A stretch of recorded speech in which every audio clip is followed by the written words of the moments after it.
This is Omar Ahmed for IFL TV in association with MTK Global. It's the morning after, joined by John David Jackson. Firstly, thoughts on the actual stoppage for your man, Majidov against Tom Little last night? I thought it was good. Margo was doing his thing. He's landing pretty good shots, and rather than have the opponent take unneeded punishment, the stoppage was good. And even after the fight, the opponent said, "Yeah, this guy was hitting me harder than I've ever been hit before." So the stoppage was just. Tom Little's second sort of fight in the professional ranks. Do you feel that was a good test for Mo last night?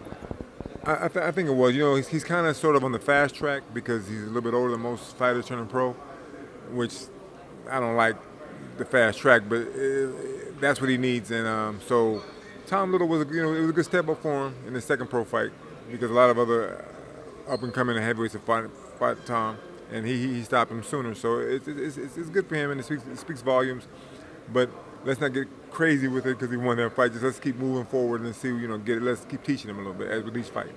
How quickly he's going to have to move? As you said, he is, 33 years old? Yeah. Unfortunately for him, father time not on his side. So hopefully, let's not rush him super quick, but let's say 2021, maybe a title shot sometime early 2021, maybe.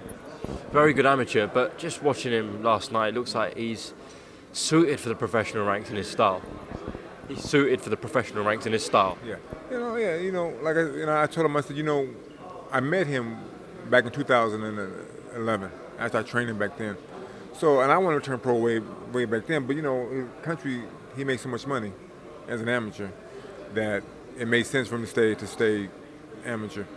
But as far as the pros go, he's definitely, he can be a good pro. He has the power, and he has the amateur skill. So now my job is to make him become a better professional and just teach him maybe the professional style better. And he should do well, barring cuts or injuries, he should do well.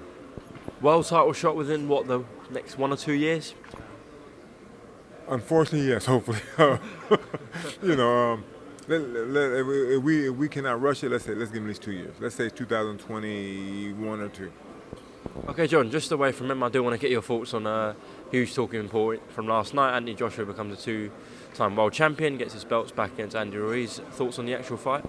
The fight went as I pretty much thought it would go. It was a safe fight and a smart fight.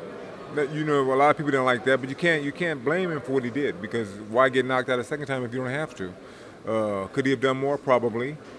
Should he have done more? No, he did what he had to do to win the fight. It may not have been pretty with some people's eyes, but it was what he needed to do to become champion again, and he did it. That's what he did. How do you see him now in the heavyweight landscape? Obviously, we've got Deontay Wilder, Tyson Fury, Alexander Usyk's in the picture. Where do you see Anthony Joshua in terms of a number at the moment? After with the win, I put him in the top 5, but I wouldn't put him in the top. Wilder gets number 1, Fury gets number 2, and then you got to pick him at that point. I would tell him if there's someone you want to stay away from, it would be Wilder right now because Wilder's on a high, and he has that right hand. And Josh Reeves showed last night he's still getting hit with the right hand. So right now you want to leave Wilder alone. Everybody else, Fury might outbox him. The two fighters he should leave alone and make. He should leave Usyk alone, really. Usyk's slick. He's crafty. It's not somebody you need. Joshua's still too tight, and no one's showing him how to be loose, really. I mean, if they're showing him, he's not grasping it. So leave that certain fighter you should leave alone. If you have mandatories to make them. If one of your mandatories is Usyk, give that belt away. Give it away. He said, we'll fight later on for unification, make some real money. I mean, not saying he's not making money now, but it might be even bigger. But he needs to, go back to the drawing board and keep learning. He still has things that he needs to work on to become an even better fighter. But with last night's performance, he did what he had to do to win. I know he's happy with that. And, hey, God bless him. Just lastly, did you like his new, leaner, trimmer physique? I mean, it's good for a look, for him, I don't look at him that way. But, I understand where you're coming from. But, yeah, definitely. It helped him out. If it helped him anyway, that's great. So Good for him. Okay, well, congratulations in terms of Mo last night. Wish the best of luck going forward in his journey and your journey. Is there anything you want to add, John? Just thank you for your time. I greatly appreciate it. Hopefully we can talk again soon. No, I really appreciate it, John, and definitely catch up soon. Thank you very much, sir. Thank you. Is special.